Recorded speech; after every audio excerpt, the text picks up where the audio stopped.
Hola a todos y bienvenidos de nuevo a Historias de Terror. Sé que muchos de ustedes utilizan estos episodios para quedarse dormidos, así que, antes de que se entreguen al sueño, me encantaría que dejaran un comentario diciéndome desde dónde están escuchando en el mundo. Además, no olviden darle me gusta y suscribirse si están disfrutando de los episodios. Gracias por estar aquí.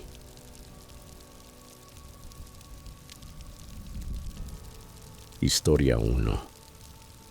El calor sofocante de agosto en Milwaukee ese verano hacía que todo se sintiera pesado, lento, como si toda la ciudad se moviera a través de melaza. Tenía 17 años y vivía con mi mamá y mi hermanito Tyler en un departamento del cuarto piso, en un edificio sin ascensor sobre la avenida Prospect. Los pasillos siempre olían a la comida que alguien estaba preparando, y el ascensor se descomponía al menos 2 veces al mes. Mis días seguían una rutina bastante predecible: turno matutino en la tienda de yogur helado del centro, luego a casa para ayudar a Tyler con sus lecturas de verano, mientras mamá cumplía su segundo trabajo. Nuestro edificio no era nada lujoso, solo uno de esos complejos de ladrillo de los años 70, con paredes delgadas y una plomería que daba problemas más de lo que funcionaba. Pero era nuestro hogar. La mayoría de los inquilinos llevaban allí años, y todos sabían más de la vida de los demás de lo que cualquiera hubiera querido. Así fue como conocí a Blake Hoffman del sexto piso. No porque me interesara, sino porque en un edificio tan pequeño era casi imposible no cruzarse con la gente, incluso si lo intentabas. Blake tenía 22 años y acababa de regresar a vivir con sus padres después de abandonar la Universidad de Wisconsin-Madison. Trabajaba de noche reponiendo estantes en el supermercado de la esquina. Al principio me pareció inofensivo, solo otro vecino amable que saludaba con un gesto en el pasillo o sostenía la puerta cuando llegabas cargada con las compras. Pero hacia mediados de julio, algo cambió. Algo en su comportamiento empezó a ponerme la piel de gallina. Comenzó a aparecerse donde quiera que yo estuviera dentro del edificio, junto a los buzones cuando iba por el correo, en la lavandería cuando lavaba la ropa, incluso merodeando por el vestíbulo justo cuando regresaba del trabajo. El primer regalo apareció un martes por la mañana frente a nuestra puerta. Un ramo marchito de claveles envueltos en celofán, claramente comprados en una gasolinera. No tenía nota, pero yo sabía quién los había dejado. Mamá pensó que tal vez eran para ella, de algún admirador secreto del trabajo. Habría sido gracioso si no hubiera resultado tan inquietante. 2 días después apareció un osito de peluche que sostenía un corazón con las palabras "sé mía", aunque estábamos en agosto, muy lejos de San Valentín. Luego llegó una cajita con unos pendientes de perlas falsas, dejada justo sobre nuestro felpudo mientras dormíamos. Cada vez que intentaba devolver los regalos, deslizándolos bajo la puerta de los Hoffman en el sexto piso, volvían a aparecer frente a la nuestra en cuestión de horas. La señora Hoffman siempre fingía sorpresa cuando lo mencionaba, asegurando que Blake apenas estaba en casa y que jamás haría algo así. Después de empezar a devolver los regalos, el acoso se intensificó. Empecé a verlo en todas partes. Lo veía de pie en el estacionamiento cuando miraba por la ventana de la cocina, sentado en el banco frente a la tienda de yogur durante mis turnos, o siguiéndome a pocos pasos de distancia cuando iba a la tienda de la esquina. Nunca me hablaba directamente, pero su presencia constante me hacía querer salirme de mi propia piel. Le conté a mamá lo que estaba pasando, y aunque me pidió que tuviera cuidado, dijo que tal vez estaba interpretando mal las cosas. Después de todo, Blake siempre había sido amable con ella. Incluso una vez la ayudó a subir las bolsas del supermercado. Pero las madres no siempre ven lo que sus hijas perciben, sobre todo cuando se trata de hombres que saben exactamente cómo mostrarse serviciales y amables ante los demás. pero esconden otra cara cuando nadie los ve. Todo llegó a su punto más crítico el 18 de agosto. Recuerdo la fecha perfectamente porque era el cumpleaños número 13 de Tyler. Acabábamos de terminar su pequeña fiesta con algunos amigos del campamento de verano. Mamá había trabajado un turno doble para poder comprarle el videojuego de PlayStation que quería y se había quedado dormida temprano, agotada. Cerca de las 9:30 de la noche, recogí los platos de papel y las cajas de pizza para llevarlos al contenedor de basura detrás del edificio. Era una de esas noches densas y húmedas, en las que el aire se siente como sopa, y las luces de la calle apenas lograban atravesar una nube de mosquitos. Recuerdo haber pensado en lo silencioso que estaba todo el callejón, solo el zumbido lejano del tráfico en Wisconsin Avenue y el sonido de un televisor demasiado fuerte proveniente de alguna ventana abierta. La zona del contenedor estaba mal iluminada, apenas un foco parpadeante que el casero prometía arreglar pero nunca hacía. El espacio entre el basurero y la pared de ladrillo formaba un pasillo estrecho que siempre me había dado mala espina. Aún así ya lo había hecho cientos de veces. Levanté la tapa, tiré la primera bolsa y estaba a punto de lanzar la segunda cuando escuché pasos sobre la grava detrás de mí. Antes de que pudiera girarme, una mano tapó mi boca y un brazo se cerró alrededor de mi cintura, arrastrándome hacia atrás, directo al hueco oscuro entre el contenedor y la pared. El olor me golpeó enseguida, cigarrillos rancios y ese mismo perfume barato que había sentido en el ascensor, áspero y penetrante, como de tienda de $1. «Por fin te tengo a solas», susurró Blake, con el aliento caliente contra mi oído, mientras me empujaba más al fondo de las sombras. Intenté clavar los talones contra el concreto, pero él era más fuerte de lo que su cuerpo delgado aparentaba. El pánico me invadió por completo.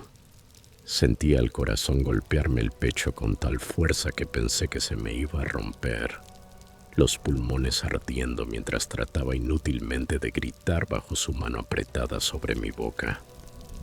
Murmuraba cosas incoherentes, que yo lo había estado provocando, que lo había humillado frente a sus padres, que había sido paciente, pero que ya estaba cansado de esperar. Su brazo se apretó más fuerte y me empujó contra la pared. Podía sentir los ladrillos rasgando mi camisa y arañándome la espalda. Fue entonces cuando se activó mi instinto de supervivencia. Le mordí la palma con todas mis fuerzas y lancé mi codo hacia atrás, directo a sus costillas. Soltó una maldición y aflojó la presión apenas lo suficiente para que pudiera gritar. No fue una palabra, fue un sonido puro, animal, que me salió desde lo más profundo del miedo. Y entonces ocurrió el milagro. Luces de un auto iluminaron la entrada del callejón y escuché una puerta que se cerraba de golpe. ¿Qué pasa ahí atrás?», gritó una voz masculina, firme y autoritaria. Blake intentó arrastrarme más hacia la oscuridad, pero el repartidor ya venía corriendo hacia nosotros, alumbrando con la linterna de su teléfono. Era enorme, fácilmente de 1,90 m, con un cuerpo de jugador de fútbol americano y una camiseta amarilla de Papa John's que brillaba en la penumbra. Blake me soltó tan de repente que casi caí al suelo. Mis piernas temblaban como gelatina. «Es mi novia. Solo estamos hablando», dijo él de pronto con voz relajada, casi amistosa. Pero el repartidor no se lo creyó ni por un segundo. «No es lo que parece», replicó con firmeza, manteniendo la luz enfocada en Blake mientras sacaba el teléfono con la otra mano. «Señorita, ¿está bien? ¿Necesita ayuda?». No podía pronunciar una palabra. Solo asentí frenéticamente y me acerqué a él tambaleándome, queriendo poner la mayor distancia posible entre nosotros. El repartidor, que más tarde supe se llamaba Jerome, se interpuso entre ambos como una muralla mientras marcaba el 911. En ese instante, Blake cambió completamente su actitud. Pasó de agresor a víctima en un abrir y cerrar de ojos. Esto es un malentendido, amigo. Vivimos en el mismo edificio. Pregunta a cualquiera. Pero Jerome no lo perdía de vista mientras describía nuestra ubicación al operador con una calma impresionante. En cuestión de minutos, el sonido de las sirenas rebotaba contra las paredes del callejón.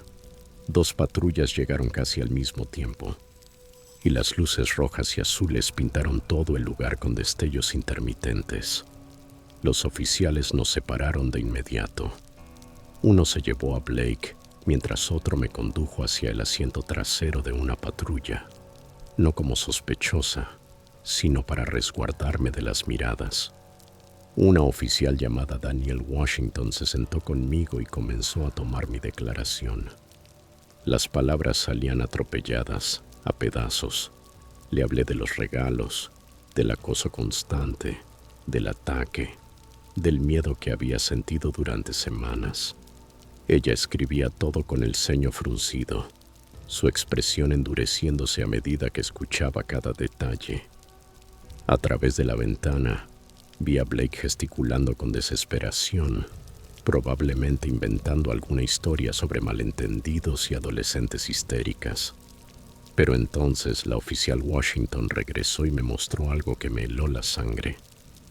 La billetera de Blake se había caído durante la pelea, y dentro de ella habían encontrado fotografías mías, decenas de imágenes, algunas tomadas desde lejos, otras a través de mi ventana, varias en mi trabajo, incluso una en la que yo dormía en el autobús. Reconocí los lugares de fondo, eran los mismos que frecuentaba las últimas semanas. Me invadió una mezcla de asco y terror al darme cuenta de que había estado documentando mi vida sin que yo lo supiera. Esa misma noche fue arrestado, acusado de asalto, acoso y tentativa de secuestro. Mamá llegó al lugar todavía en pijama, con Tyler detrás de ella. Ambos tenían el rostro pálido, incapaces de asimilar lo que estaba ocurriendo. Jerome se quedó para dar su testimonio. Lo abracé al menos 50 veces para agradecerle. Resultó que esa noche había decidido estacionarse en el callejón en lugar de dejar el auto en doble fila, como hacía siempre. Pura casualidad, dijo él. Pero yo prefiero pensar que fue el destino. Los días siguientes se desdibujaron entre trámites, órdenes de restricción, declaraciones ante detectives y la noticia de que Blake ya había tenido un incidente similar en la universidad, que su familia adinerada había logrado encubrir discretamente. Sin embargo, lo peor llegó después de que sus padres pagaron la fianza. De repente, nosotras éramos las villanas en su versión de la historia. La señora Hoffman enfrentó a mamá en el vestíbulo, gritándole que había destruido la vida de su hijo, que yo lo había provocado, que estaba fingiendo ser víctima para llamar la atención. A partir de entonces, el acoso por parte de los Hoffman se volvió implacable. Un día apareció un ratón muerto en nuestra puerta. Otra mañana, los neumáticos del auto amanecieron rajados. Y una noche, mientras dormíamos, alguien pintó la palabra mentirosa sobre nuestra puerta con spray rojo. Los demás vecinos comenzaron a evitarnos. Nadie quería involucrarse en el drama. El golpe final llegó cuando Tyler encontró una nota en su mochila al salir de la escuela. Decía: «Tu hermana destruyó a mi familia. Cuídate la espalda». Esa misma noche mamá tomó la decisión. Nos iríamos. En menos de 2 semanas empaquetamos todo y nos mudamos 40 millas al norte, a Sheboygan, donde una prima de mamá nos ayudó a encontrar un nuevo hogar. Blake terminó aceptando un acuerdo judicial, 2 años de prisión, 5 de libertad condicional y una orden de restricción permanente. Pero incluso ahora, 5 años después, todavía me sorprendo revisando detrás de los contenedores antes de tirar la basura. Aún se me acelera el corazón cuando percibo ese olor a colonia barata. Y cada vez que entro en un lugar nuevo, lo primero que hago es buscar las salidas. Hay lecciones que el miedo te enseña tan profundamente que se quedan grabadas en tu ADN. Instintos de supervivencia que nacen de momentos que desearías poder olvidar, pero que nunca te abandonan.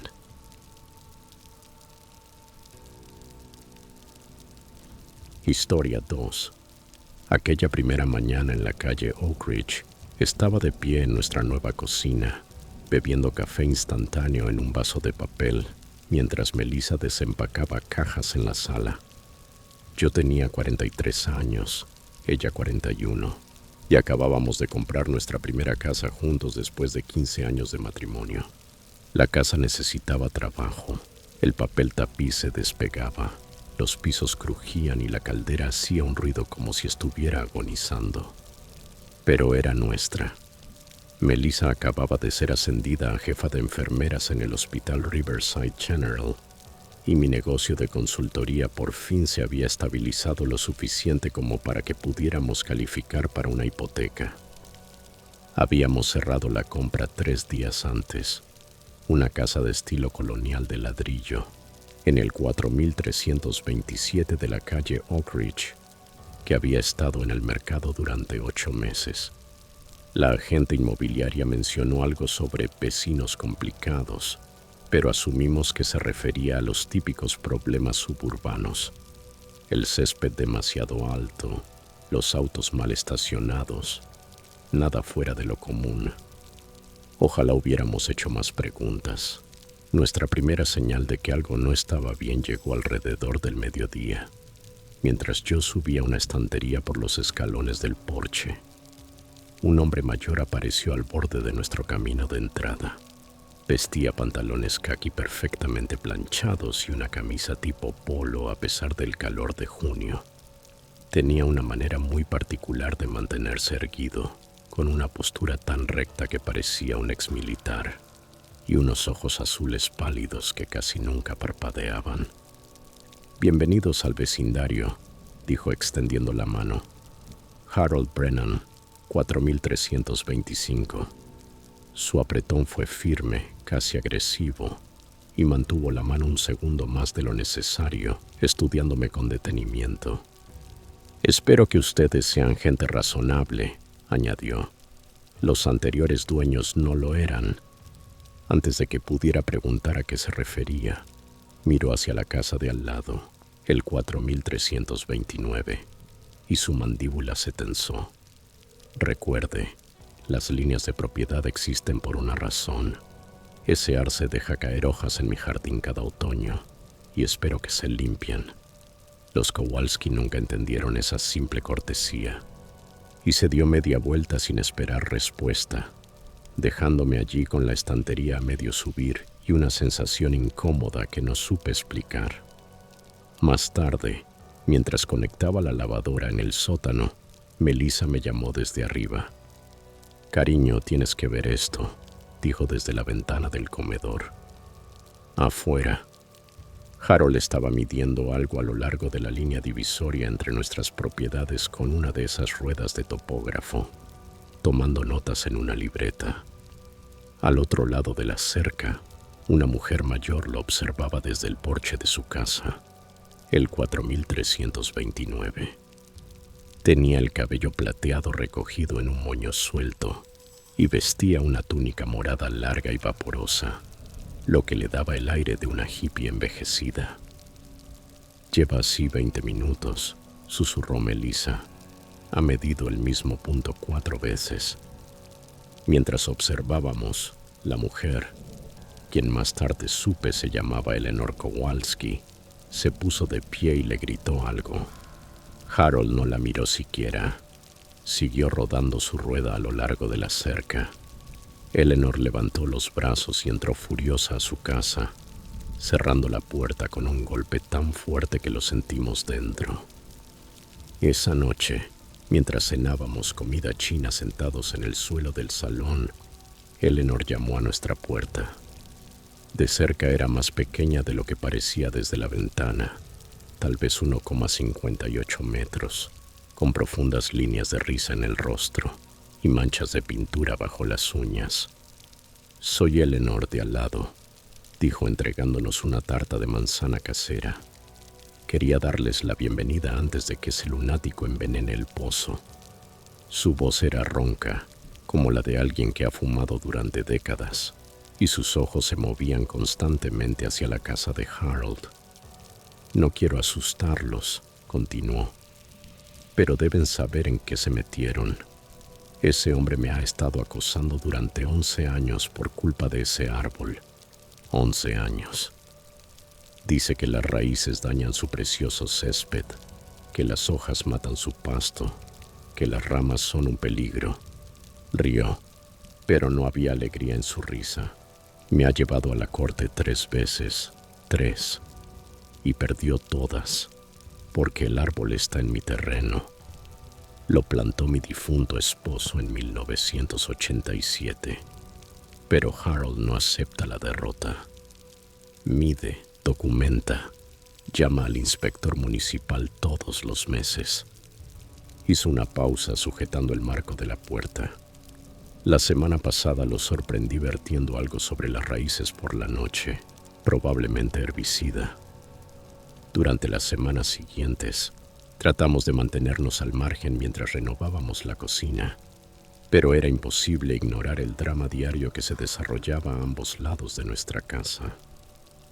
Harold había instalado cámaras de seguridad apuntando directamente al arce, y Eleanor, en respuesta, colocó las suyas enfocando hacia el jardín de Harold. Cada mañana, ambos salían casi a la misma hora, fingiendo cuidar sus plantas mientras se vigilaban mutuamente. Harold fotografiaba cada hoja que caía en su lado, colocándole pequeños marcadores amarillos como si se tratara de una escena del crimen.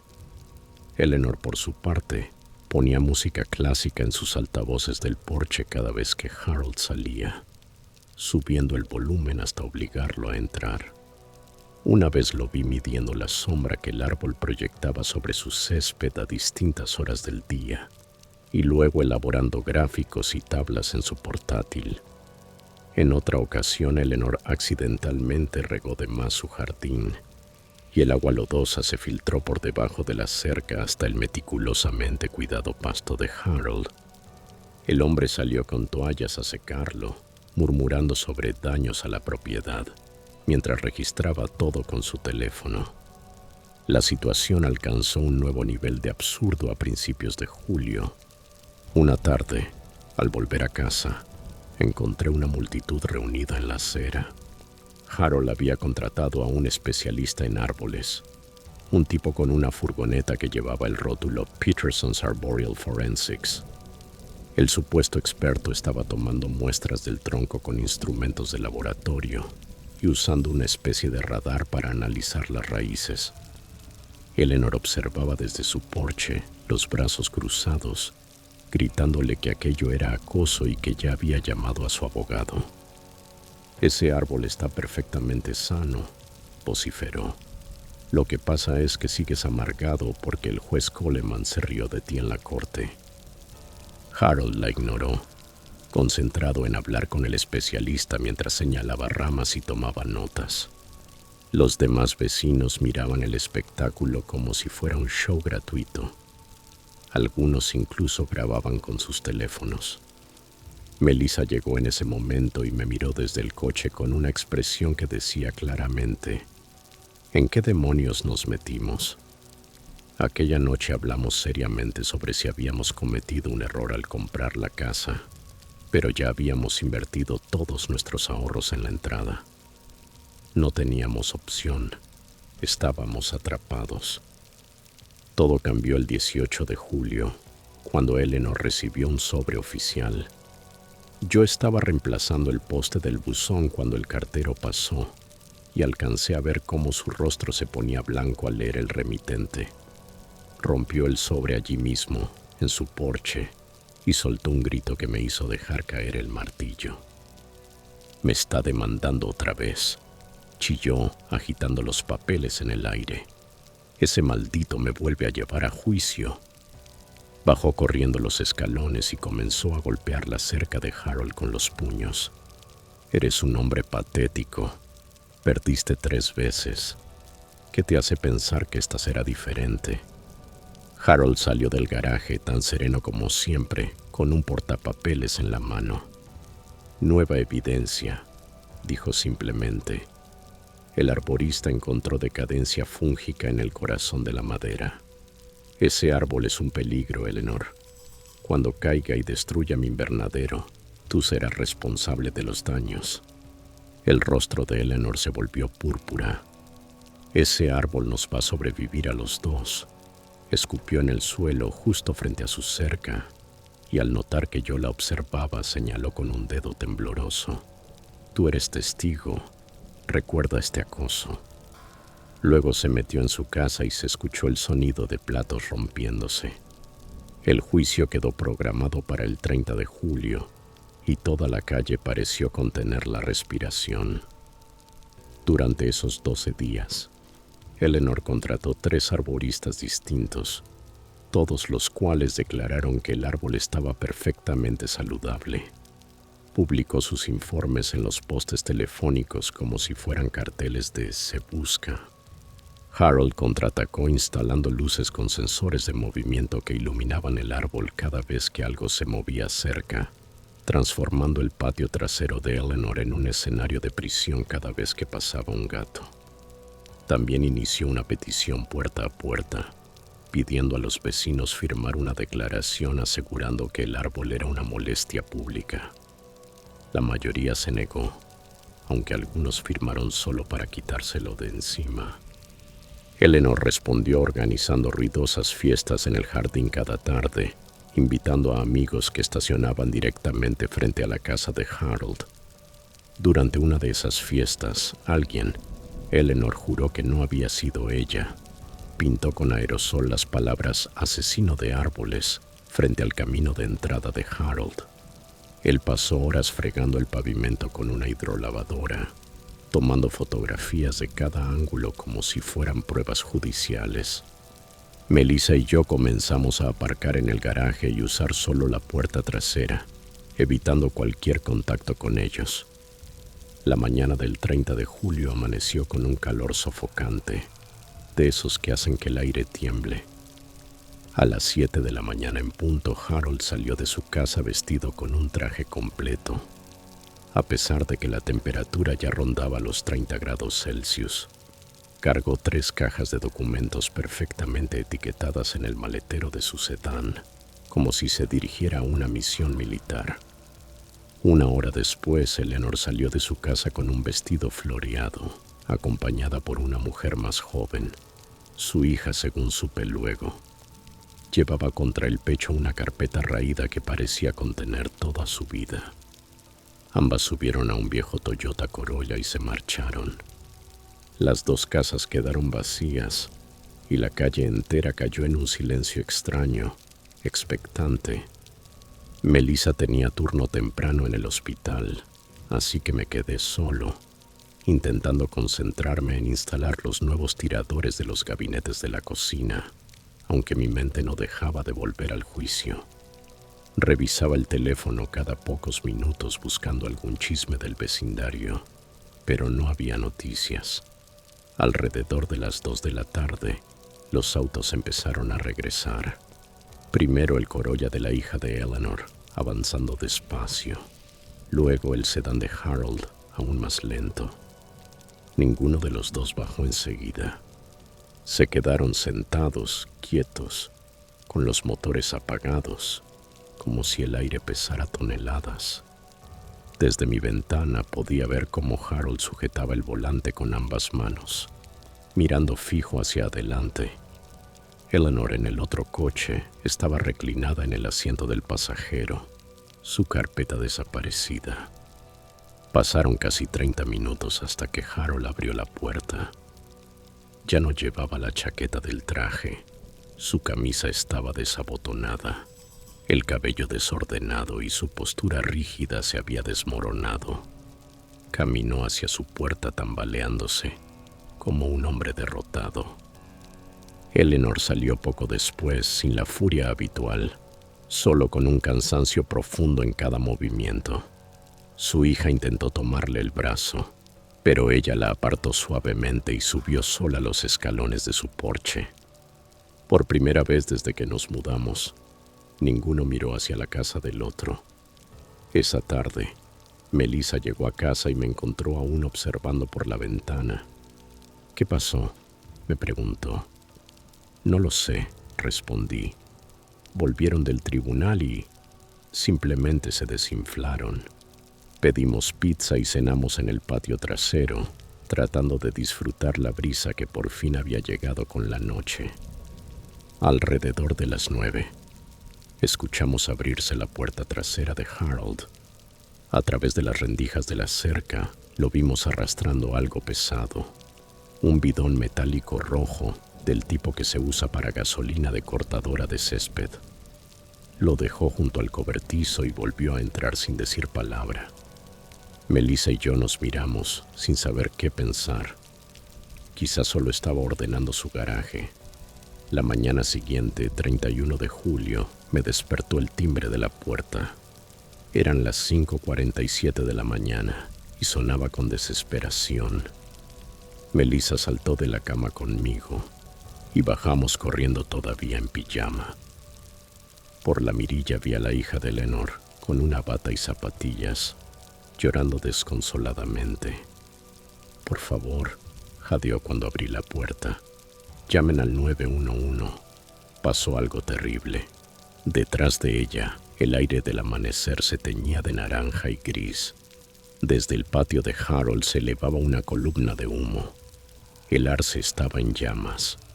Las llamas trepaban por el tronco como serpientes doradas, devorando las hojas con un crepitar ensordecedor. El olor a gasolina se mezclaba con el de la madera ardiendo, y el cielo comenzaba a llenarse de ceniza. Pero lo peor no era el fuego. Harold estaba allí, en su jardín, todavía con la ropa del día anterior, sosteniendo un rifle. No lo apuntaba a nadie, solo lo abrazaba contra el pecho mientras miraba el árbol arder. Eleanor estaba en su porche, inmóvil, con una mano tapándose la boca. Melissa ya había llamado a emergencias, la voz firme aunque las manos le temblaban. Lo que pasó después se grabó en mi memoria como una cicatriz imposible de borrar.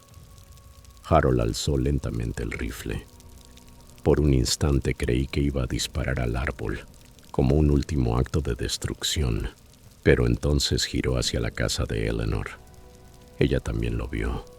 Empezó a retroceder hacia su puerta, el viento levantando su túnica morada. «Harold, no», gritó con su voz ronca. «Es solo un árbol, solo un maldito árbol». El rostro de Harold estaba vacío, sin emoción, como si ya no quedara nadie detrás de esos ojos.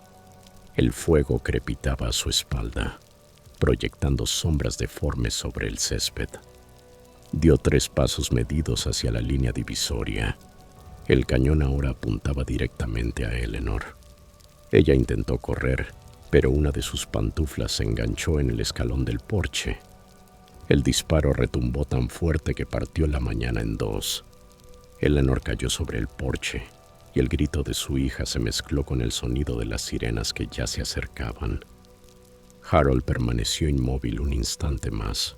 Luego giró el arma hacia sí mismo y disparó antes de que nadie pudiera detenerlo. Arrastré a Melissa hacia adentro y cerré la puerta de golpe, pero aún así podíamos oírlo todo.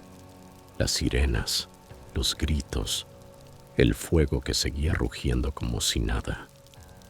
Los paramédicos y la policía llegaron en cuestión de minutos, pero ya era demasiado tarde para ambos. Cubrieron el cuerpo de Harold con una lona amarilla en su impecable jardín, mientras los técnicos de emergencias trabajaban sin éxito sobre Eleanor antes de llevarla en la ambulancia.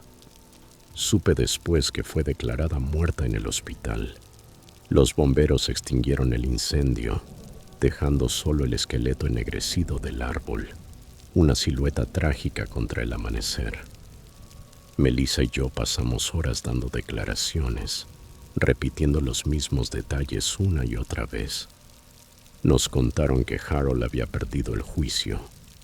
El juez no solo había fallado a favor de Eleanor, sino que además había emitido una orden de restricción que le prohibía presentar futuras demandas relacionadas con el árbol, y lo había condenado a pagar las costas legales, casi $40,000. Un joven oficial que tomaba mi testimonio negó con la cabeza. Todo esto por un árbol, dijo. 20 años en el cuerpo y siempre es lo mismo. Las cosas pequeñas son las que hacen que la gente se quiebre. Esa noche no pudimos dormir. Nos fuimos a casa de la hermana de Melissa y nos quedamos allí una semana, incapaces de soportar la vista de la cinta policial desde nuestras ventanas. Cuando por fin regresamos, el vecindario se sentía distinto, embrujado. La hija de Eleanor mandó talar el arce y triturar el tocón, dejando solo un parche de tierra fresca donde el árbol había crecido durante 36 años. La casa de Harold se puso en venta casi de inmediato. Su hijo distanciado, que vivía en California, se encargó de todo a distancia. Con el tiempo llegaron nuevas familias. Una pareja joven con mellizos compró la casa de Harold y la hija de Eleanor vendió la suya a un maestro jubilado que plantó rosales donde antes se alzaba el arce. Nadie les contó lo que había ocurrido y los pocos que lo sabíamos decidimos guardar silencio. Melissa y yo terminamos nuestras renovaciones y seguimos viviendo en el 4327 de la calle Oak Ridge. Pero jamás olvidamos aquella mañana. A veces, cuando me despierto temprano y la luz cae en cierto ángulo, puedo ver todavía la sombra de aquel árbol extendiéndose sobre ambos jardines, como si aún intentara unirlos. Hoy en día nos limitamos a sonreír y saludar a los vecinos desde lejos. No nos involucramos, porque ahora sabemos que, bajo la cortesía suburbana, los setos recortados y las líneas de propiedad, hay resentimientos que crecen como raíces bajo tierra, profundizando, extendiéndose, hasta que un día algo terrible florece.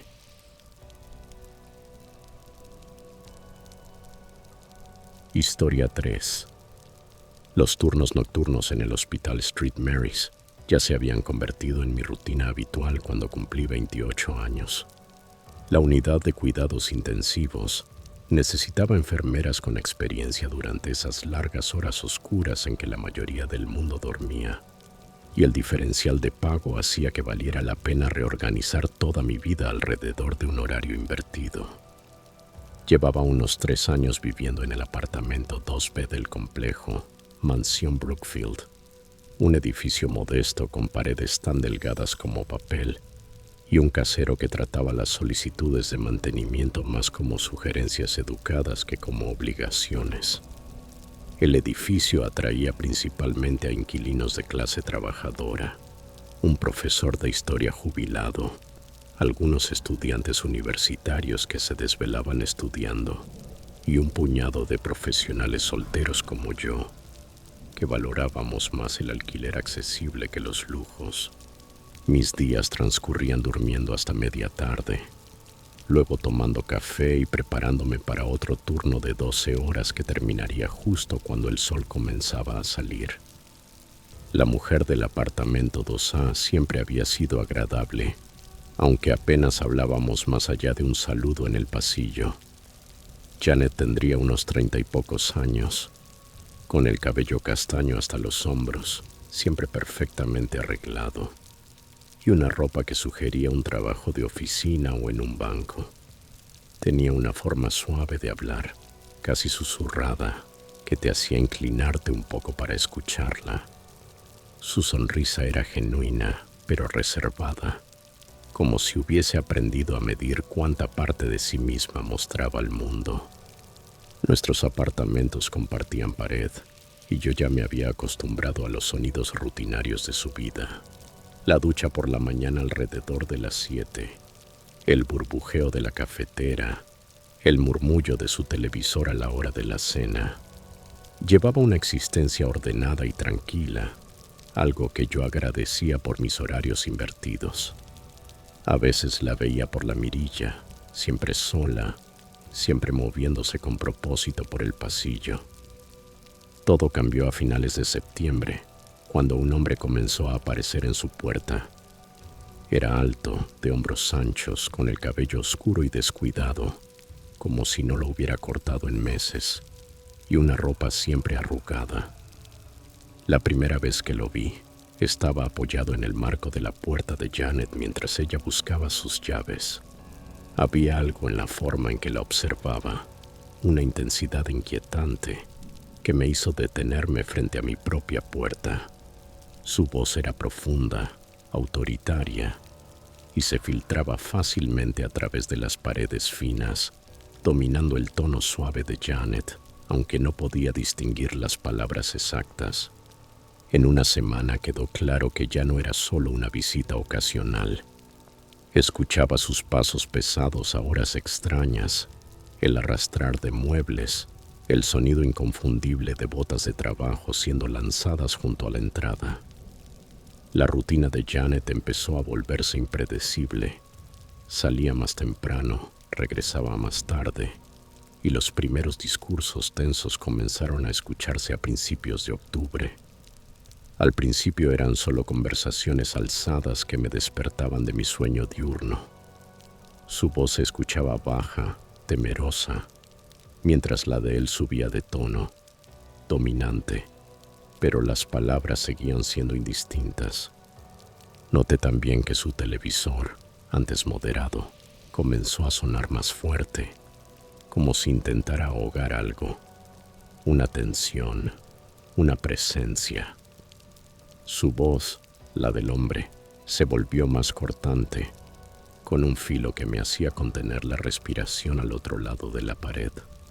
Recuerdo estar acostado una tarde, intentando dormir antes del turno, cuando escuché una puerta azotarse con tanta fuerza que los cuadros de mi pared vibraron.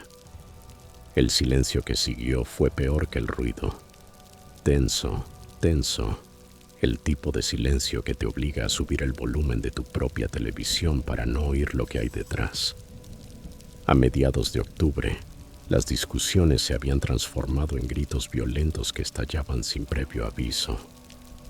La voz de él tronaba con furia pura, mientras la de Janet se reducía a murmullos débiles, casi sofocados.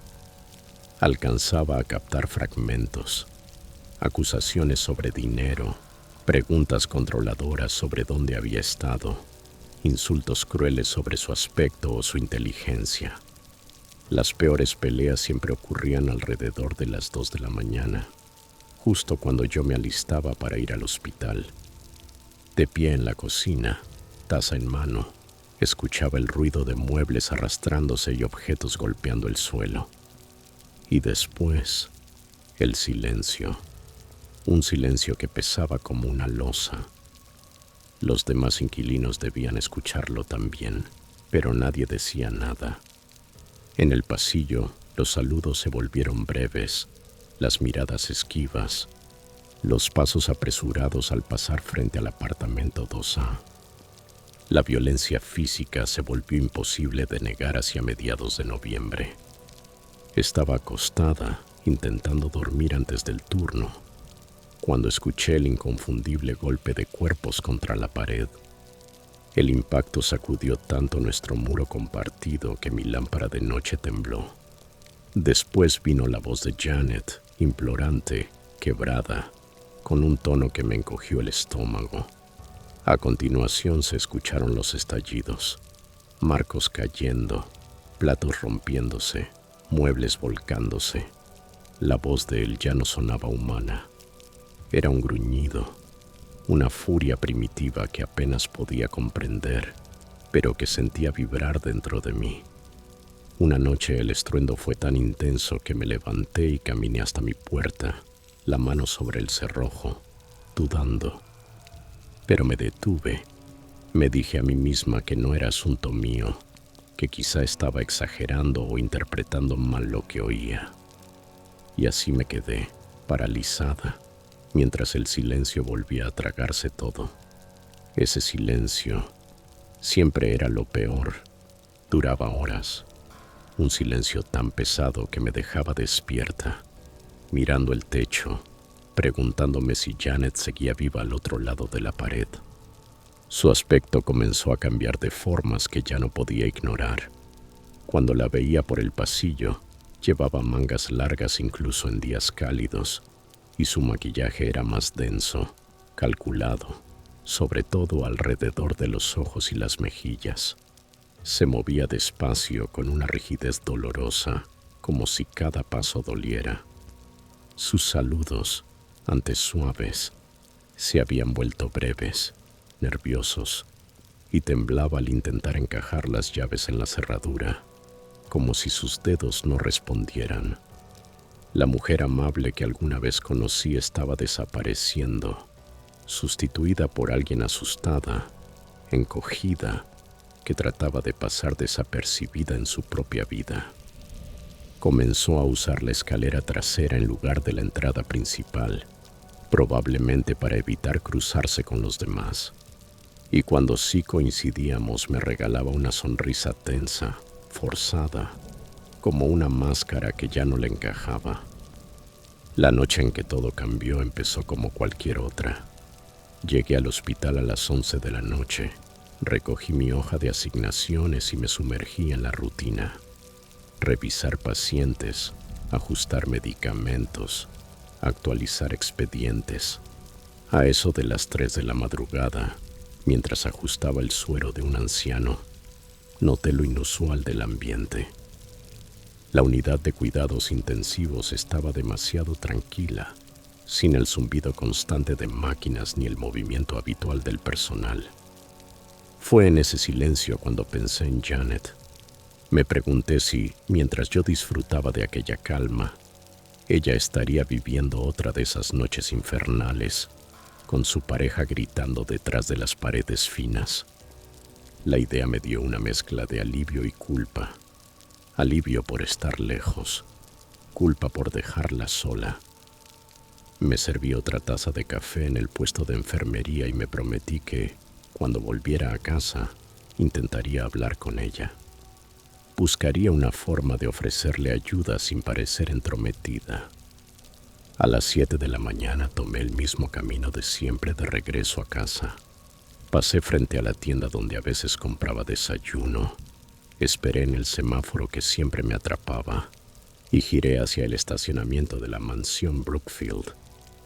Entonces los vi. 3 patrullas, una ambulancia y una furgoneta forense. Por un instante pensé que se trataba de un simulacro o de un rescate médico. Mi primera suposición fue que algo le había pasado al señor Peterson, el jubilado del apartamento 1C, que llevaba semanas enfermo.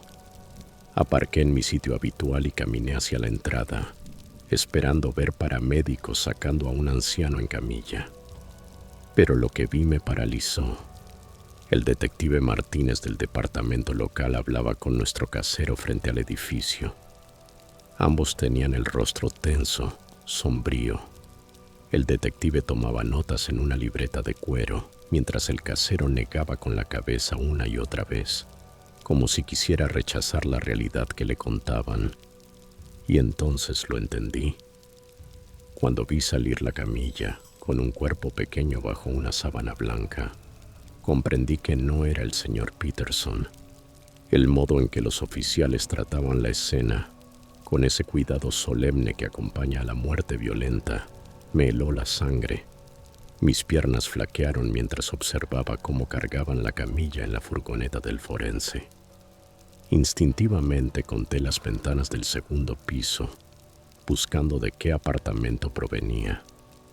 El detective Martínez se me acercó. Su expresión era profesional, pero agotada. Me preguntó si vivía allí, y cuando respondí que en el 2B, sacó su libreta de nuevo. Su siguiente pregunta me hizo sentir el suelo inclinarse bajo mis pies. Conocía bien a su vecina, Janet Morrison. El uso del pasado me heló. El aire matutino parecía haberse vuelto irrespirable. El detective explicó que Janet había sido hallada muerta en su apartamento alrededor de las 5 de la mañana. Su novio había sido quien llamó al 911, diciendo que acababa de encontrar el cuerpo al volver del trabajo. Pero su tono, aunque neutral, tenía un matiz claro de incredulidad. El apartamento mostraba señales de una pelea brutal. Muebles volcados, platos rotos, sangre en las paredes. Janet había sufrido un fuerte traumatismo craneal. El novio, Kevin Hartley, estaba siendo interrogado, aunque aún no se había realizado un arresto formal. A medida que el detective hablaba, una sensación de culpa abrumadora se instaló en mi pecho. Cada ruido, cada golpe, cada súplica que había escuchado a través de esa pared fina, todo había sido real. Ella había estado muriendo lentamente y yo había elegido no ver, no actuar. Cuando el detective me preguntó si había oído algo la noche anterior, solo pude responder la verdad. No, no había escuchado nada, porque no estaba allí cuando ella necesitaba que alguien la oyera. La culpa me consumió durante meses. Ya no podía dormir en ese apartamento. No podía pasar frente a su puerta sin ver su rostro. Cada vez que recordaba los sonidos de aquella pared, sentía una punzada de vergüenza que me quitaba el aliento. Días después, el detective Martínez volvió a llamarme. Kevin Hartley había sido arrestado y acusado de homicidio en segundo grado. Su coartada se había derrumbado. Nunca había salido a trabajar esa noche. La autopsia determinó que Janet había muerto entre la medianoche y las 3 de la mañana, justo cuando yo estaba en el hospital, a metros de distancia, mientras ella luchaba por su vida. Finalmente pedí un traslado a los turnos diurnos y me mudé a otro edificio, en otra parte de la ciudad. Pero todavía, algunas noches, me despierto con la sensación de escuchar su voz pidiendo ayuda. Una voz que atraviesa paredes que ya no existen.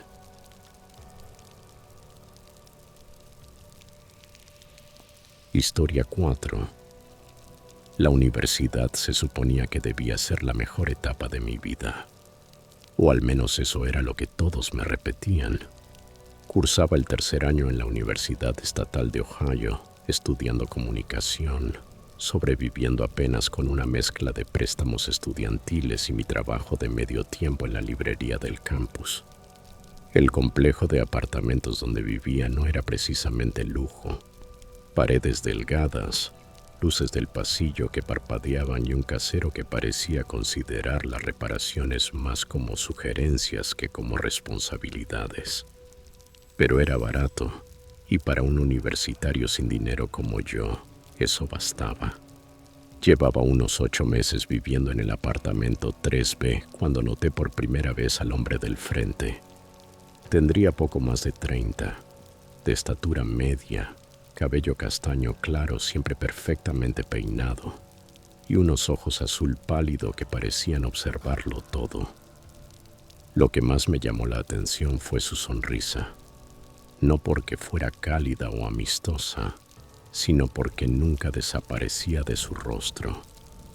La primera vez que nos cruzamos fue un martes por la mañana, en octubre de 2022.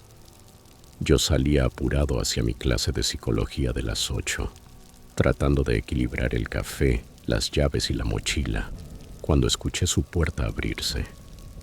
«Buenos días», dijo él. Al girar, allí estaba, perfectamente vestido, con pantalones caqui y una camisa abotonada, esa sonrisa fija en su cara como si estuviera dibujada. Balbuceé un saludo rápido y seguí hacia las escaleras, pero podía sentir sus ojos siguiéndome todo el trayecto. Había algo en su quietud, en la forma en que permanecía inmóvil en el umbral, observando, que me erizó la piel. Durante las semanas siguientes eso se volvió nuestra rutina. Él aparecía en su puerta cada vez que yo entraba o salía, siempre con el mismo saludo, la misma sonrisa, los mismos ojos inmutables. Nunca me dijo su nombre. Nunca intentó entablar una conversación más allá de esas 2 palabras.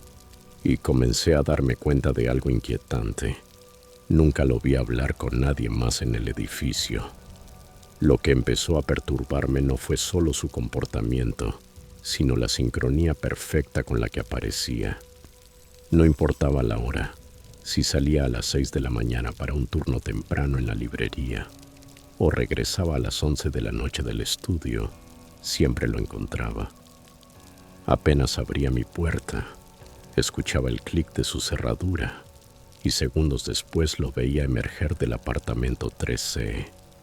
Una noche, mientras comía pizza con mi compañero de cuarto Jake, le conté lo que pasaba.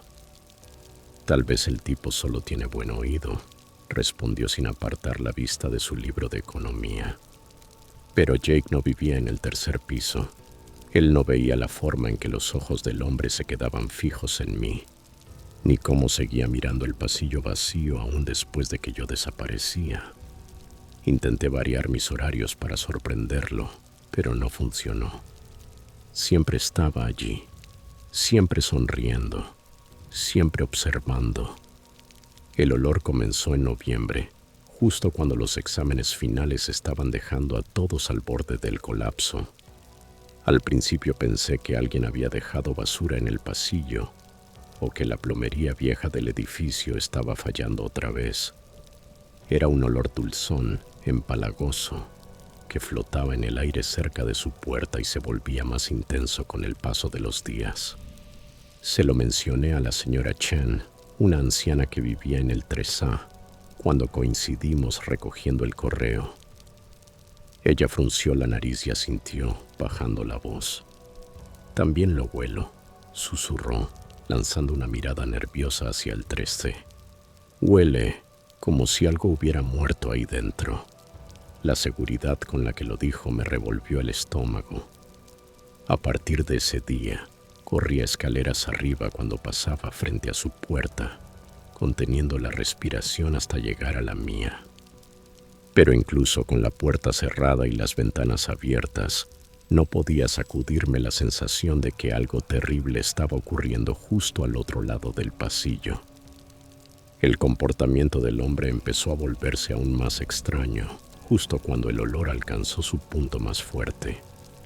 Ya no solo aparecía en el umbral cuando salía por las mañanas, ahora lo veía a cualquier hora, a veces en medio de la noche, a través de la mirilla de mi puerta. A las 2 de la madrugada podía distinguirlo de pie en el pasillo, completamente inmóvil, mirando fijamente la pared. Otras veces lo observaba arrastrando una gran maleta negra hacia el ascensor a las 3 de la mañana. La maleta parecía pesada, muy pesada, y la forma en que forcejeaba para moverla me hacía preguntarme qué demonios estaba transportando a esas horas. Una noche de jueves, regresaba de mi turno en la librería cuando lo encontré fregando el piso frente a su apartamento. Todo el pasillo estaba empapado y el aire olía intensamente a lejía. Él restregaba con tanta fuerza que los músculos se le marcaban bajo la camisa. Cuando me vio, alzó la vista y esbozó esa sonrisa suya, esta vez tensa, forzada, como si intentara parecer normal. Limpieza de primavera, dijo. Era casi diciembre.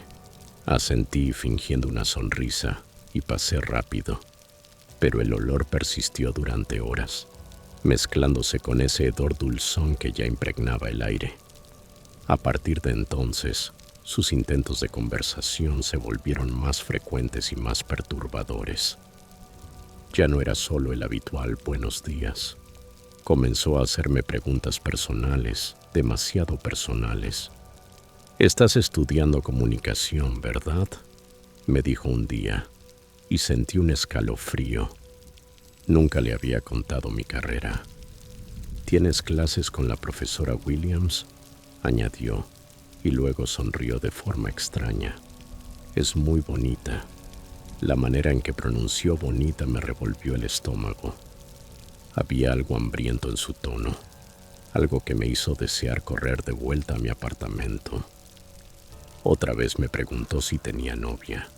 Cuando respondí que sí, inclinó la cabeza y dijo: «Debe ser especial. Apostaría a que tiene un cabello hermoso».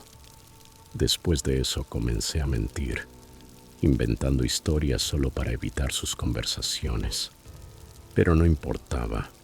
Siempre encontraba la forma de hacerme sentir observado. Sabía mis horarios, cuando estaba en casa, cuando salía. Era como si viviera pendiente de mí. La noche del 2 de diciembre fue el punto de quiebre.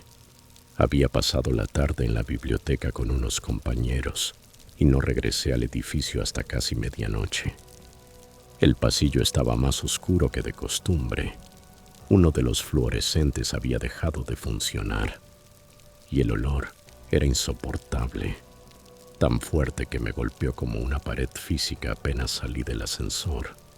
Apresuré el paso hacia mi puerta, tratando de meter la llave con manos temblorosas, cuando escuché su puerta abrirse detrás de mí. «Trabajando hasta tarde otra vez», dijo. Su voz sonaba distinta, más grave, excitada. Al girarme lo vi de pie en el marco de su puerta, pero ya no era el hombre pulcro de siempre.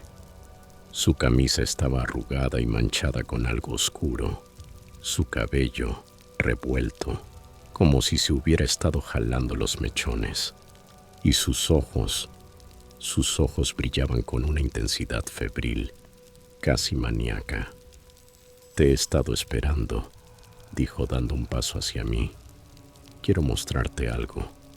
Cada fibra de mi cuerpo gritaba que corriera, pero mis llaves estaban enredadas en mis dedos y la puerta parecía demasiado lejos. «Tal vez otro día», logré decir, metiendo la llave en la cerradura. Él siguió hablando, cada vez más rápido, más entusiasmado. «Es realmente hermosa». «¿Quién?», pregunté solo para ganar tiempo. Su sonrisa se ensanchó. «Creo que te gustaría. Tiene unos ojos increíbles, tan azules, tan claros. Aún están tan claros». La palabra aún me heló la sangre. Empujé la puerta, entré de golpe y la cerré con los 3 cerrojos, el corazón martillando en mi pecho. A través de la mirilla lo vi permanecer allí durante 10 minutos, sonriendo, sin moverse, mirando mi puerta. Esa noche llamé a mis padres. Les dije que estaba pensando en transferirme de universidad. No pude explicarles por qué sin sonar paranoico. A la mañana siguiente, me despertaron las sirenas. Al principio pensé que era otra ambulancia rumbo al hospital cercano, pero el sonido se acercaba más y más, hasta detenerse justo afuera del edificio. Me asomé por la ventana y vi 3 patrullas, una ambulancia y una furgoneta forense. Las luces rojas y azules parpadeaban contra el cielo gris de diciembre. El teléfono vibraba con mensajes de otros inquilinos. «¿Sabes qué pasa? Hay fuego. Alguien murió». Nadie sabía nada concreto. Me vestí y salí al pasillo. La señora Chen estaba allí, en bata, con una taza de café temblando entre las manos.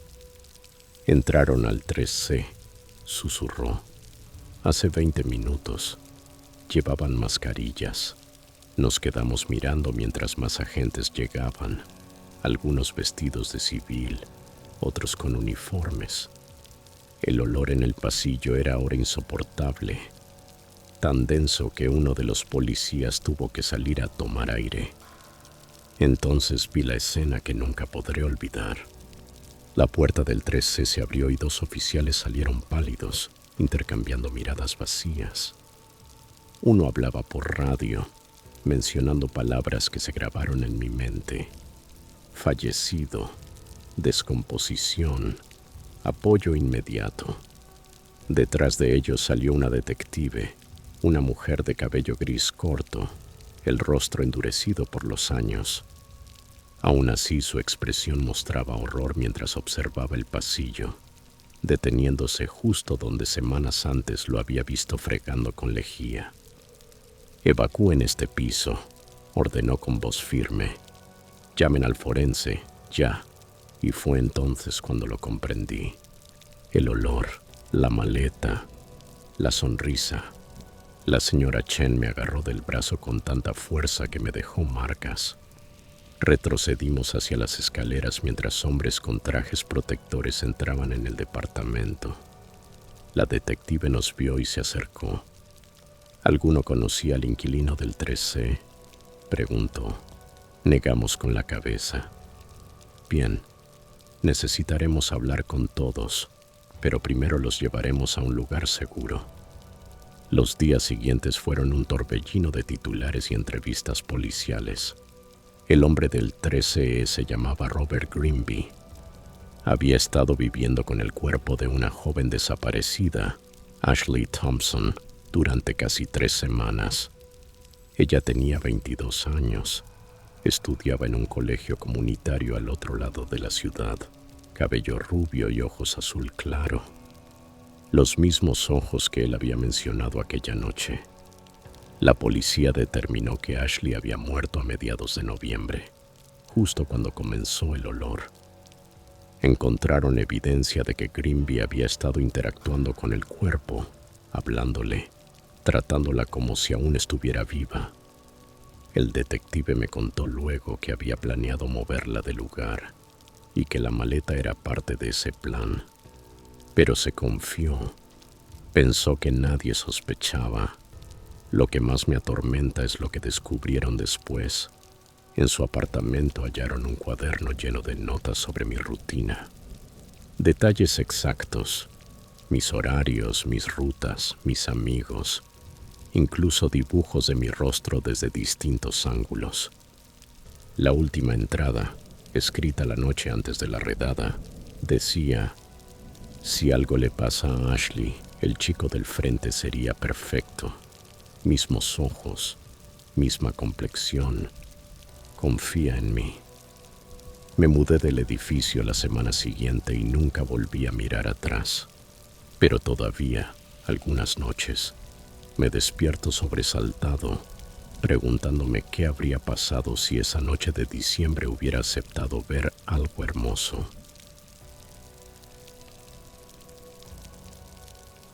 Historia 5. Nunca pensé que sería el tipo de persona que publicaría algo así en internet, pero necesito sacarlo de mi pecho porque me ha estado consumiendo desde hace semanas. Me llamo Michael, tengo 34 años y soy contador. Vivo en un vecindario tranquilo de Phoenix con mi esposa, Amanda. Llevamos 6 años de casados y hasta hace poco nuestra mayor preocupación era si podríamos permitirnos renovar el baño este año. Trabajo desde casa 3 días a la semana. Amanda enseña 3er grado en la escuela primaria local. Tenemos una casa modesta de 2 pisos, con un patio trasero decente donde nos gusta hacer parrilladas los fines de semana. Una vida suburbana normal. Saludas a los vecinos, te quejas de las cuotas de la asociación y crees vivir el sueño americano. Nos mudamos a la calle Maple hace unos 4 años precisamente porque parecía un lugar seguro y familiar. Niños en bicicleta, gente paseando a sus perros, el típico vecindario donde todos se conocen. Todo era pacífico, hasta que comenzaron los problemas con Vincent. Vincent, nuestro vecino de al lado, es un hombre de unos 50 y tantos años. Vive solo y siempre fue un poco intenso. No peligrosamente al principio, solo el tipo de persona que se toma todo demasiado en serio. Tiene un césped perfectamente cuidado, que trata como si fuera terreno sagrado. Siempre está afuera haciendo jardinería, con sus pantalones khaki impecables y sus polos perfectamente planchados, incluso cuando el termómetro marca más de 40 grados. Tiene una obsesión extraña con los límites de propiedad y las reglas. Una vez midió la distancia exacta entre nuestras casas y vino a decirnos que nuestra manguera estaba 2 pulgadas dentro de su terreno. Amanda y yo solíamos bromear diciendo que era una especie de comité de vigilancia vecinal de un solo hombre. No teníamos idea de lo grave que se volvería todo. El primer indicio serio de problemas llegó hace unos 8 meses, cuando Amanda cruzó nuestro patio trasero para ir al buzón y, sin darse cuenta, pisó una pequeña esquina de su césped. Esa misma tarde, Vincent apareció en nuestra puerta, rojo de furia, temblando de rabia. Comenzó a gritar sobre allanamiento y daños a la propiedad, como si Amanda hubiera atropellado su jardín con una camioneta. Ella intentó disculparse, pero él la interrumpía una y otra vez, levantando la voz, cada vez más agresivo. Lo vi desde la ventana de la cocina, con el corazón encogido, mientras él le apuntaba con el dedo, su voz resonando por todo el vecindario. Era como si hubiera perdido la razón por algo completamente trivial. Esa noche encontramos una carta en nuestro buzón, impresa, no escrita a mano, donde Vincent detallaba los límites exactos de su propiedad y amenazaba con llamar a la policía si volvíamos a invadir su espacio. Amanda quedó alterada por todo el asunto, y sinceramente, yo también. Nunca habíamos tratado con alguien que escalara tan rápido por una tontería, pero pensamos que se calmaría con el tiempo. Durante las siguientes semanas el ambiente fue tenso, aunque soportable. Vincent nos observaba cada vez que salíamos al jardín y colocó unas pequeñas banderas naranjas a lo largo de la línea divisoria, como si fuéramos obreros incapaces de distinguir dónde terminaba su terreno. También instaló un foco con sensor de movimiento que iluminaba directamente nuestra ventana del dormitorio cada vez que un gato pasaba cerca. Amanda comenzó a evitar esa parte del patio y yo empecé a mirar 2 veces antes de salir a recoger el correo, asegurándome de que él no estuviera afuera. Tenía una habilidad especial para hacerte sentir que siempre estabas haciendo algo mal, aunque solo vivieras tu vida. El verdadero punto de quiebre llegó una tarde de marzo.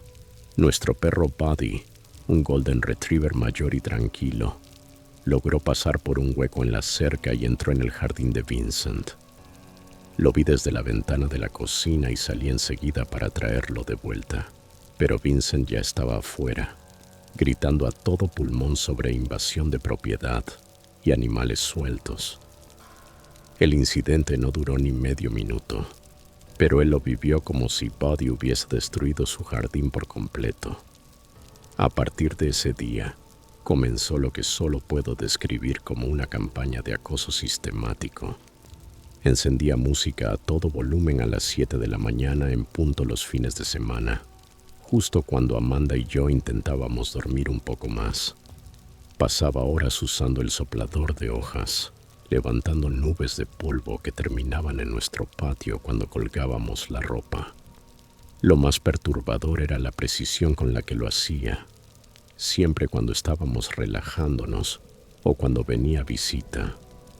Una vez organizamos una barbacoa con la hermana de Amanda y sus hijos, y Vincent pasó toda la tarde acelerando su motocicleta en la entrada. El ruido tan fuerte que no podíamos mantener una conversación. Cuando finalmente me acerqué para pedirle que bajara el volumen, me miró directamente a los ojos y dijo, con una calma escalofriante: «Es mi propiedad, puedo hacer lo que quiera». Había algo frío y calculador en su tono, como si disfrutara del poder que tenía para arruinarnos el día. La hermana de Amanda terminó marchándose antes de tiempo. Los niños estaban asustados por el ruido. Las cosas se pusieron peores cuando Vincent empezó a dejarnos notas, ya no solo en el buzón, sino bajo los limpiaparabrisas del coche, pegadas a la puerta, incluso metidas por la ranura del correo. No eran quejas normales, eran listas detalladas de violaciones que, según él, habíamos cometido. Cosas absurdas como 3:47 de la tarde, puerta del garaje abierta demasiado fuerte, 11:23 de la mañana, auto de la esposa estacionado 6 pulgadas más cerca del límite de propiedad. Nos estaba vigilando constantemente, documentando cada uno de nuestros movimientos. Con el tiempo las notas se volvieron más amenazantes. Una decía que estábamos perturbando la paz del vecindario y que él estaba preparado para tomar las medidas necesarias para proteger sus derechos. Amanda quería llamar a la policía. Yo, tratando de evitar un conflicto mayor, le dije que esperáramos, que quizá podríamos manejarlo sin involucrar a las autoridades. Ahora me arrepiento profundamente de esa decisión. Una mañana de miércoles todo llegó al límite. Estaba trabajando desde casa cuando escuché a Vincent gritarle a Amanda en la entrada. Corrí a la ventana y lo vi a centímetros de su rostro, agitando una de sus notas y gritándole que era una vecina irrespetuosa y engreída. Salí de inmediato, poniéndome entre ambos y exigiéndole que se alejara. Por un momento pensé que iba a golpearme. Tenía los puños cerrados, el rostro morado de ira, respirando como si acabara de correr una maratón. En cambio, comenzó a gritar que éramos los peores vecinos del mundo y que nos íbamos a arrepentir de haber comprado esa casa. Amanda lloraba y por primera vez sentí miedo real.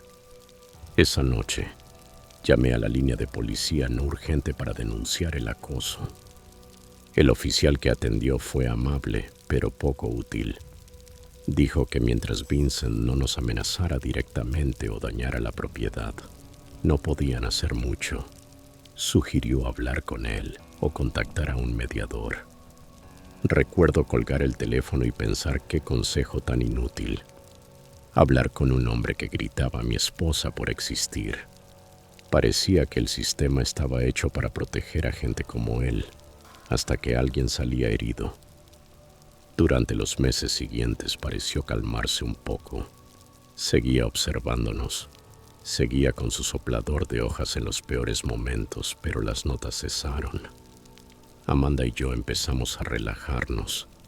Pensamos que el informe policial lo había asustado o que simplemente se había cansado. Volvimos a usar el patio, siempre con cuidado de mantenernos dentro de nuestros límites. Buddy ya no podía salir sin correa. Lo odiaba, pero era un pequeño precio por algo de tranquilidad. Entonces llegó aquel domingo de mayo, el día en que todo cambió. Eran las 8 de la mañana. Yo estaba en la cocina preparando café cuando Buddy empezó a ladrar en el patio. No era algo inusual. La vecina detrás de nosotros, la señora Patterson, tenía un pequeño terrier llamado Gizmo, y a veces los perros ladraban entre sí un par de minutos. Nada grave. Pero Vincent no lo veía así.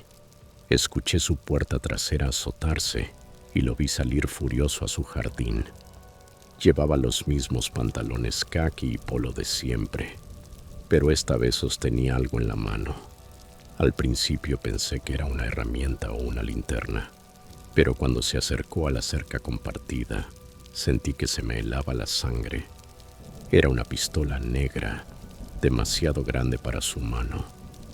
Vincent gritaba algo sobre violaciones de ruido y perturbar la paz, pero hablaba tan rápido, tan fuera de sí, que apenas podía entenderle. Buddy seguía ladrando sin entender el peligro. Yo estaba descalzo, en pijama, con la taza de café todavía en la mano, mirando cómo una mañana normal se convertía en una pesadilla. Amanda dormía arriba y quise gritarle, pero temía que atraer su atención hacia la casa. Entonces lo vi levantar el arma.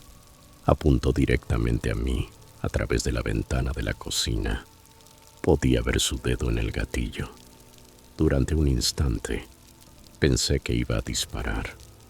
En lugar de eso, gritó que éramos los peores vecinos del mundo, que estaba harto del ruido, del desorden, del irrespeto. Comencé a retroceder lentamente, sin soltar la taza, intentando no hacer ningún movimiento brusco. Y entonces se escuchó el primer disparo. El estruendo fue ensordecedor, como un petardo explotando junto a mi oído. El vidrio de la ventana estalló, cubriendo el suelo y la mesa con fragmentos afilados. Caí al suelo instintivamente. Escuché a Buddy gemir de miedo y a Vincent seguir gritando, su voz distorsionada por el pánico.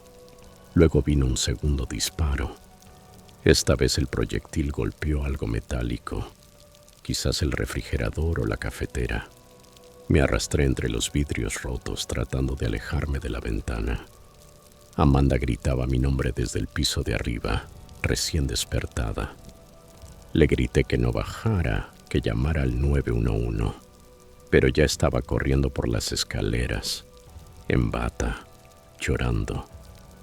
Logré llegar al salón donde estaba mi teléfono. Marqué al 911 con las manos temblorosas, tratando de explicarle a la operadora que nuestro vecino estaba disparando hacia nuestra casa. Aún podía oírlo afuera, gritando incoherencias, aunque su voz se iba alejando poco a poco. Amanda me abrazó. Ambos estábamos cubiertos de café y fragmentos de vidrio. Recuerdo pensar qué suerte habíamos tenido. Si no me hubiera apartado del ventanal, o si Amanda hubiera estado preparando el desayuno como siempre, uno de nosotros estaría muerto. La policía llegó 6 minutos después, aunque se sintieron como horas. Vincent había regresado a su casa y se había entregado sin resistencia. Encontraron la pistola sobre su mostrador. Confesó haber disparado, alegando que defendía su propiedad del acoso sonoro. Nos dijeron que sería acusado de asalto agravado y poner vidas en peligro de forma temeraria, pero que el proceso judicial tomaría meses. El seguro pagó la reparación de la ventana y los daños de la cocina, pero nada podía reparar la sensación de haber sido violados en nuestra seguridad más básica. Instalamos cámaras, cambiamos rutinas y ahora cerramos con llave todo 2 y 3 veces antes de dormir. Amanda tiene pesadillas, yo insomnio. Vincent fue liberado bajo fianza, con una orden de restricción, pero sigue viviendo al lado. Nos mudamos el próximo mes a una casa al otro lado de la ciudad. Y, sinceramente, no puedo esperar para irme. A veces me pregunto si deberíamos haber tomado en serio su acoso desde el principio. Pero ¿quién podría imaginar que un vecino empezaría a disparar por un perro que ladraba?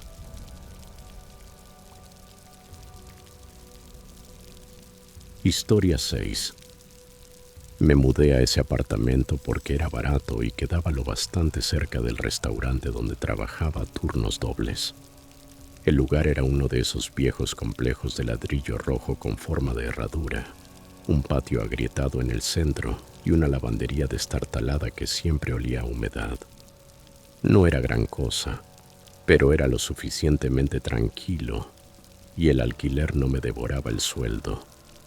La mayoría de los inquilinos eran gente que prefería mantenerse al margen, salvo por la mujer del 6B. Vivía con un niño pequeño que siempre vestía pijamas de dinosaurios y llevaba una linterna de plástico incluso de día. Su nombre era Rachel.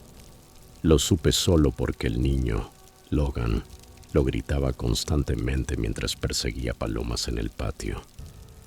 Ella debía tener mi edad, quizá un poco más, pero tenía esa expresión de alguien agotado de vivir, como si dormir fuera un lujo que hacía mucho tiempo no se podía permitir. Nos cruzábamos de vez en cuando junto a los buzones o el contenedor de basura. Pequeñas conversaciones, el clima, el ruido, los horarios de recolección. Con el tiempo, se fue sintiendo más cómoda. Empezó a ofrecerme sobras cuando cocinaba de más o a pedirme que vigilara a Logan 5 minutos mientras bajaba al coche. Cosas inocentes, sin importancia. En ese momento, no pensé nada raro. La primera vez que vi al tipo, no tenía idea de quién era. Apareció un jueves lluvioso por la tarde, justo cuando estaba en casa por haberme torcido un tobillo. Estaba sentado junto a la ventana, con una bolsa de guisantes congelados sobre el pie, cuando una camioneta negra se metió en el estacionamiento y quedó mal aparcada, cruzada entre dos lugares. El hombre que bajó del vehículo ya parecía un problema antes de subir siquiera las escaleras. Alto, corpulento, con una sudadera demasiado limpia para alguien que viviera en aquel edificio. No tocó la puerta del 6B. Entró como si fuera su casa. Pensé que tal vez sería el hermano de Rachel, hasta que vi su rostro al abrirle. No lo esperaba. Después de eso comenzó a venir con frecuencia. Nunca se quedaba mucho, pero el ambiente del edificio cambiaba cuando él estaba. Se escuchaban voces bajas que se volvían gritos, portazos y el llanto de Logan. Empecé a reconocer el sonido del motor de esa camioneta antes de que doblara la esquina, y cada vez que lo oía, me tensaba. Rachel dejó de hablarme tanto. Nada de sobras, nada de charlas junto al buzón. Cerró las persianas y dejó de asomar al patio. Logan ya no corría con sus pijamas de dinosaurios. Ya no sonreía. Y yo me dije a mí mismo que no era mi asunto, que tal vez las cosas no eran tan graves como parecían, que alguien más intervendría si fuera necesario. Una noche cerca de la medianoche, estaba medio dormido en el sofá cuando escuché un golpe seco, como si algo pesado chocara contra una pared. Después vinieron los gritos. No podía entender las palabras, pero el tono me heló la sangre. Primero fue la voz de Rachel, rápida, asustada. Luego la de él, más grave, más lenta, con esa indiferencia del que no teme ser escuchado. Lo que más me perturbó no fue el ruido, sino el silencio que vino después. 30 segundos eternos. Y entonces el grito de Logan. No lloró, gritó, y yo seguí inmóvil. A la mañana siguiente salí temprano con la excusa de ir por café a la gasolinera, aunque tenía uno entero en casa. La puerta del 6B estaba cerrada, pero había una marca larga, como si algo pesado hubiera sido arrastrado por la madera. En el suelo, frente a la entrada, vi una zapatilla de Spider-Man. Me quedé mirándola más tiempo del que debería. La recogí, la dejé junto a la puerta y bajé al coche como si nada hubiera pasado. Me repetí que quizá las cosas eran más complejas, que había un contexto que no entendía. Pasaron semanas, luego meses. El hombre empezó a venir con menos frecuencia, pero cada vez que lo hacía, el aire en el patio se volvía denso. A veces alcanzaba a ver a Rachel por la ventana, encorvada, los brazos cruzados, intentando desaparecer dentro de sí misma. Logan ya no jugaba afuera.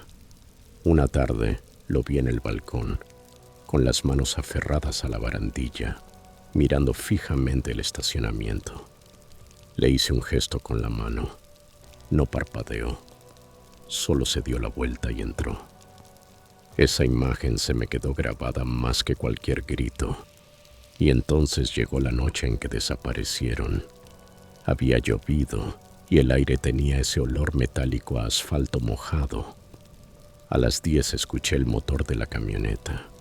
El ruido empezó enseguida. Muebles golpeando, cosas cayendo, el vidrio vibrando en mi ventana. Me quedé de pie junto a la cortina, los puños apretados, escuchando impotente. Hubo un golpe tan fuerte que el suelo tembló, seguido por el grito de Logan llamando a su madre. Esta vez llegué a tomar el teléfono, pero no marqué. Solo me quedé allí sosteniéndolo, mientras el silencio volvía a llenar el edificio. A la mañana siguiente el 6B estaba en completo silencio, sin pasos, sin caricaturas a través de las paredes, sin el golpeteo de juguetes. El coche ya no estaba en el estacionamiento. Esperé un día, luego 2. Al tercero, Un trabajador de mantenimiento llegó para cambiar la cerradura. Ahí supe que algo grave había pasado. Le pregunté, intentando sonar casual. Solo dijo: la administración pidió limpiar el apartamento.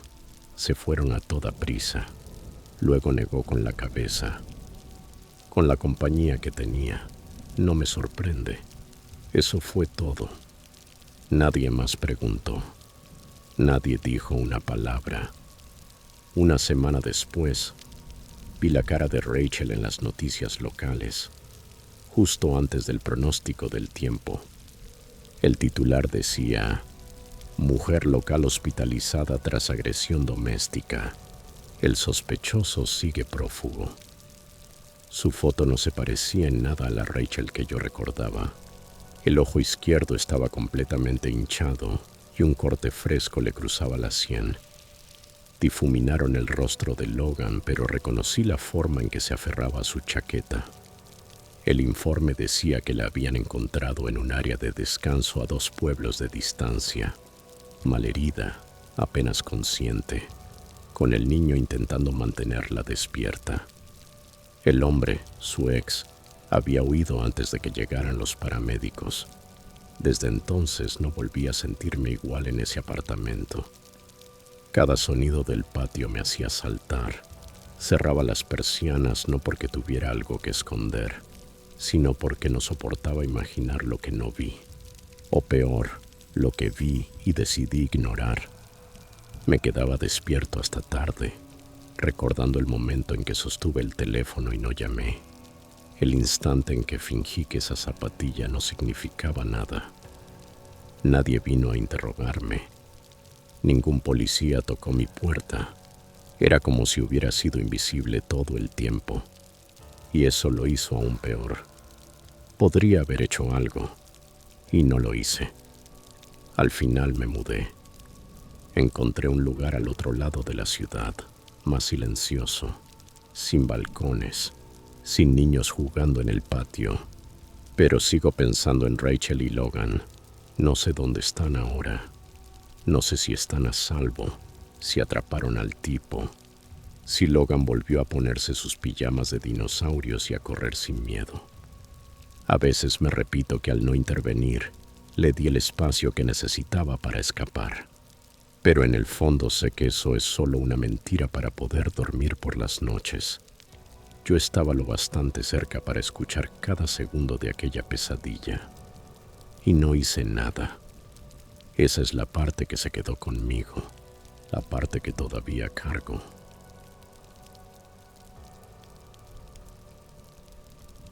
Historia 7. La gente siempre dice que en los suburbios nunca pasa nada, pero no es cierto.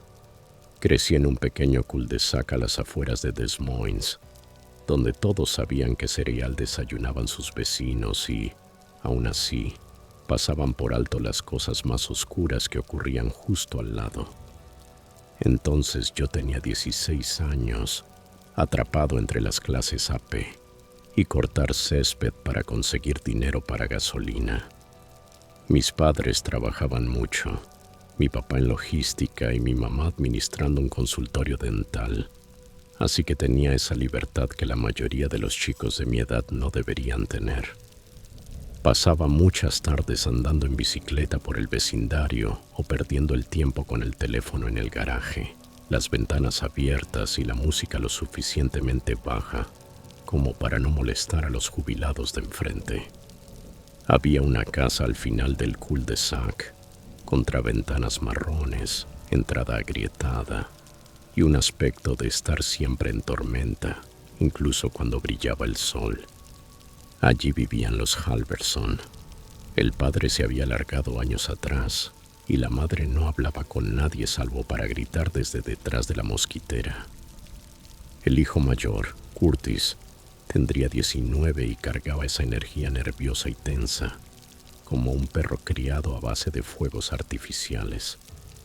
La mayoría los evitaba, pero no su hija, Mia.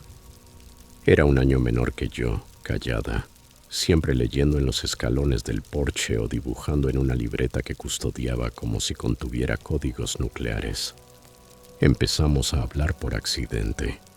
Una tarde yo arreglaba la cadena de la bici, maldiciendo en voz baja, y ella pasó con su cuaderno. Se detuvo, se agachó a mi lado y me ofreció una toalla de papel de su mochila. Eso fue todo. Simple, normal, incluso dulce. Después quedábamos tras la escuela, nunca en su casa, nunca en la mía. Caminatas largas por el barrio, columpios en la primaria, hablar de música, de profes pesados o de nada. Se sentía como nuestro propio mundo, sellado contra la tensión rara que emanaba de su casa. La primera vez que bajé a su sótano no estaba planeado. Era al anochecer. Mía dijo que su madre no estaba y que quería enseñarme algo, unos dibujos, creo. Cruzamos la cocina y bajamos. El aire cambió al instante. El sótano no estaba terminado.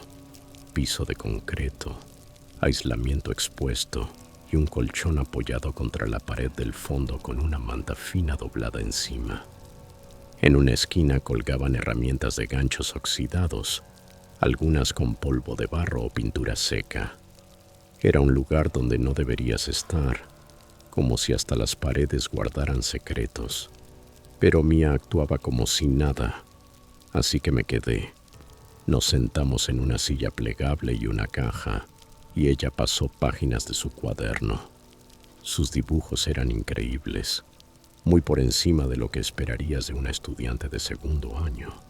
La mayoría eran retratos de gente que no conocía, dijo, rostros que le venían, pero algunos parecían su familia. Uno era sin duda Curtis, encorvado en una esquina, las manos cubriéndole la cara. Otro mostraba su mesa de cocina, pero las sombras debajo eran demasiado oscuras, como si algo reptara fuera de la vista. Yo miraba ese cuando escuché un sonido arriba, seco, como una suela raspando el azulejo. Mía se quedó inmóvil, alzó los ojos al techo, luego me miró. «Tienes que irte», susurró. No discutí. Salí por la puerta trasera, crucé el patio enmalezado y salté la cerca hacia el de Mr. Dalton. Ni miré atrás. Esa fue la primera vez que entendí lo serio que podía ser lo que pasaba en esa casa. Aún así, seguí viendo a Mía después, con más cuidado, siempre afuera, nunca cerca de su lugar. A veces nos texteábamos y ella respondía en corto, nunca nada directo. Un sábado, todo explotó. Había ido en bici al pequeño centro comercial a 1 milla para comprar una soda y matar el tiempo. De regreso tomé el sendero detrás de los árboles, cerca del canal de desagüe. Entonces escuché que alguien decía mi nombre. Curtis estaba de pie junto a los árboles, sosteniendo una llave inglesa de mango largo. Recuerdo su otra mano, libre, tiritando a su costado como si no supiera qué hacer con ella. No habló al principio. Me miró, respirando fuerte, como si hubiera estado corriendo. «¿Crees que puedes andar escondiéndote?», soltó por fin. «¿Crees que nadie se da cuenta?». Retrocedí, intentando mantener la calma. Le dije que no sabía de qué hablaba, pero empezó a avanzar. Despacio al inicio, luego acelerando. Solté la soda y corrí. No sé cómo lo dejé atrás, pero corté por la valla detrás del taller mecánico viejo y esprinté hasta casa, el corazón martillando. Me encerré en el garaje y me quedé allí hasta que fue de noche cerrada. Cuando mi mamá llegó, fingí que había pasado el día trabajando con música. No le conté a nadie. Parte de mí pensó que quizá Curtis solo quería asustarme, que todo acababa ahí. Pero durante semanas seguí viendo cosas. Una figura de pie frente a nuestra casa a medianoche. Mi cadena de bici rota de un tajo, como cortada. Un pájaro muerto en nuestro felpudo. Sabía que era él, pero no sabía hasta dónde podía llegar. Aún no. Todo llegó al punto crítico una tarde lluviosa. como un mes después del episodio de la llave inglesa. Estaba solo en casa. Mis padres habían salido a comprar una secadora nueva y yo acababa de recalentar pizza cuando se fue la luz. No en todo el vecindario, solo en mi casa. Miré afuera. Todos los porches seguían encendidos. Ese fue el primer chirrido en el aire. Tomé la linterna de debajo del fregadero. Fui hacia la puerta del sótano y la vi entreabierta. Nunca la dejábamos así. Me quedé un segundo intentando convencerme de que era corriente de aire. Y entonces escuché el crujido de un paso en la escalera del sótano. Algo se apoderó de mí. No intenté confrontar a nadie. No jugué al héroe. Salí por la puerta principal descalzo. Corrí 2 casas y golpeé la de los Dorsey hasta que el señor Dorsey abrió con una taza de té, en pantalones de pijama de franela. Me vio y supo que algo andaba mal. Llamó a la policía de inmediato. Cuando llegaron, quien fuera que estaba abajo ya se había ido, pero la ventana trasera estaba forzada. Había huellas de barro por el suelo y marcas grasientas por dentro de la caja de fusibles. El oficial tomó mi declaración, pero no mencioné a Curtis por su nombre. Seguía demasiado asustado. No quería empeorarlo. Una semana después, los Halverson se mudaron en plena noche. Sin aviso, sin despedidas. Un U-Haul y una luz del porche parpadeando que se apagó antes del amanecer. Nunca volví a ver a Mia. Tampoco supe de ella. Esperé alguna explicación que me ordenara la cabeza, pero nunca llegó. La vida siguió. Me gradué. Fui a la universidad, me mudé fuera del estado y por un tiempo pensé que todo se había diluido. El miedo no. El miedo se volvió silencioso, latente. Hace unos meses estaba en una ferretería en Omaha comprando lija para un proyecto. Doblé en el pasillo de plomería y lo vi. Curtis. El mismo tic en la mandíbula, la misma mirada que parpadea poco. No dijo nada, solo me miró como si me hubiera estado esperando allí. No me quedé. Solté lo que llevaba y salí directo del local. No he vuelto.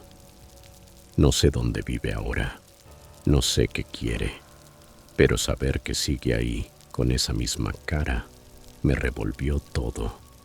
El sótano, la llave, el silencio después. Hay cosas que no terminan, solo vuelven en círculo.